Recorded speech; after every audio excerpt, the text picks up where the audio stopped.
My mother-in-law told the entire hospital staff our daughter's name was just a placeholder until she could pick something better.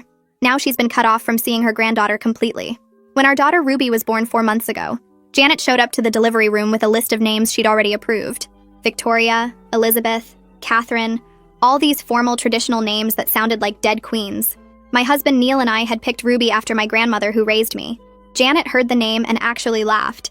Said we were joking, right? Nobody names a baby after a rock. Neil told her Ruby was final. We'd already signed the birth certificate.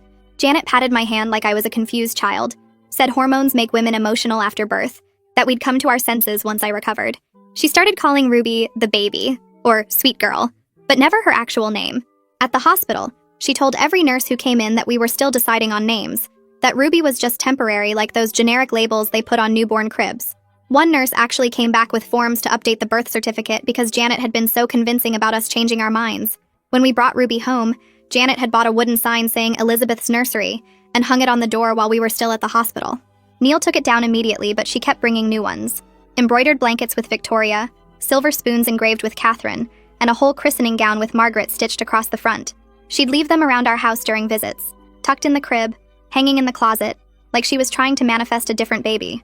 She initiated a peculiar campaign with Neil's relatives, using different names for Ruby with each person to see which one would stick. Told his aunt we'd named her Rose, told his cousins it was Catherine, told his elderly grandfather she was named after his late wife Dolores. Created this confusion where nobody knew what to call our daughter at family gatherings. People would look at us strange when we said Ruby, like we were the ones being difficult. Then came the pediatrician incident. Janet had been asking about Ruby's appointments, said she wanted to be involved as a loving grandmother. I thought it was sweet, gave her the schedule. She called the office pretending to be me, tried to have them update their records to show Elizabeth Janet Turner instead of Ruby Mae Turner. The receptionist called me to confirm the change. When I confronted Janet, she said she was protecting Ruby from a lifetime of embarrassment, that strippers have names like Ruby, not respectable women.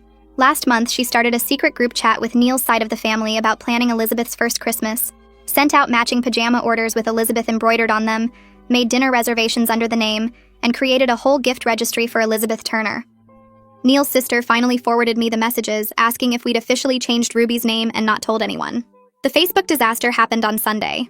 Janet had been quiet for 2 weeks, so I thought maybe she'd finally accepted reality.